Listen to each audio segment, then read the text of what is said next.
The budget is prepared by the executive from January to July, and the authorization stage is where Congress approves it. Okay?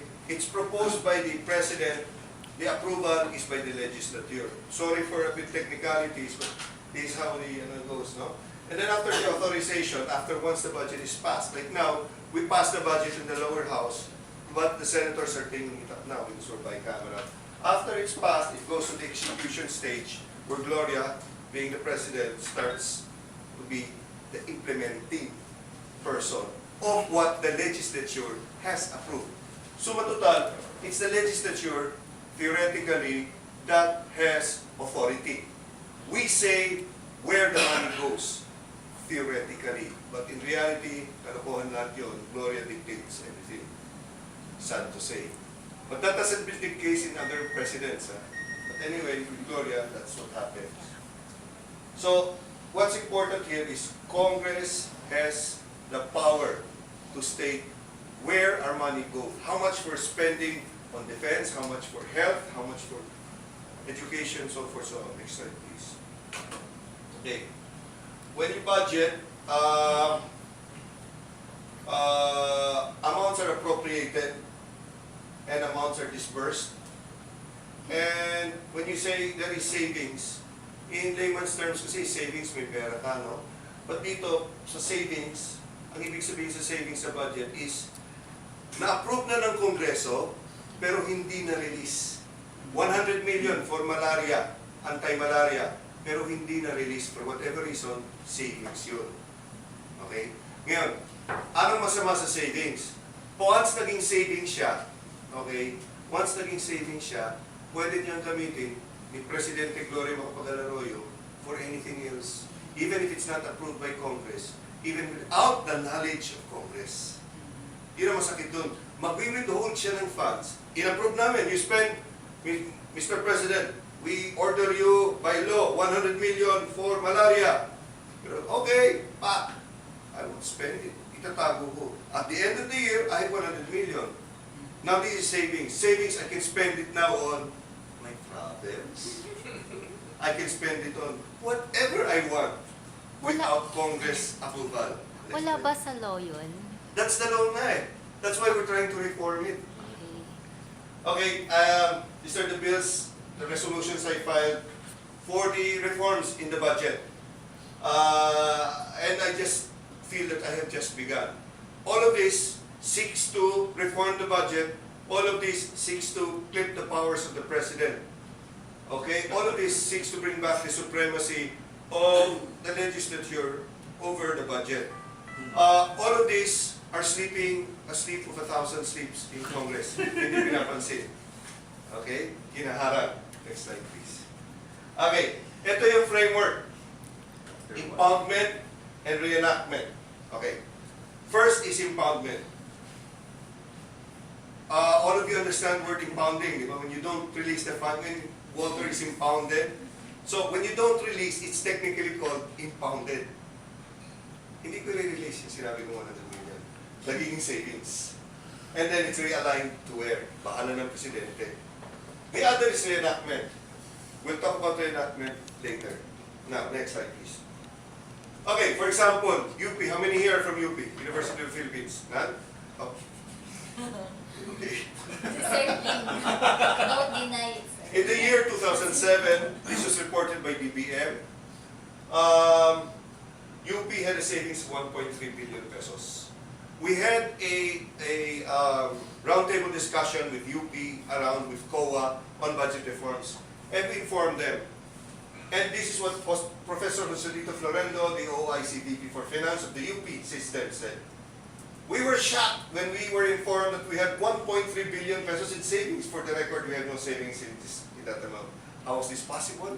It means that 1.3 billion pesos that was supposed to go to poor University of the Philippines was never released by Malacanang.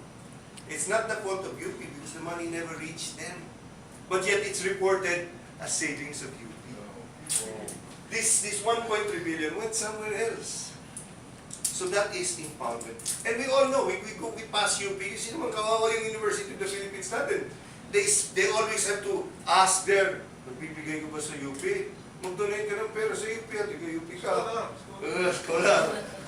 They always have to ask for funds. And yet here we are, 1.3 billion pesos. You tell me this is a small amount. No, it's a very big amount. And yet they impounded it. Where's the education priority? Next slide, please. Okay, again, so that was the impoundment side. Let's go to the reenacted side. When you say reenacted, that means at the end of the year kasi, you're supposed to have your budget. Okay. In our law, in our constitution, if Congress, for whatever reason, does not pass the budget, what happens is last year's budget is automatically reenacted. That's why it's called reenactment. First of all, that's faulty. Number one, it's last year's budget. All of us went to school. How would you feel when you're in high school and your parents say, "Anak, for next year, for this year, we won't have any increase in your baon. We'll give you last year's baon." Hassle yun, pare, di ba? So we know that. And it's because it's last year's budget, it's deficient.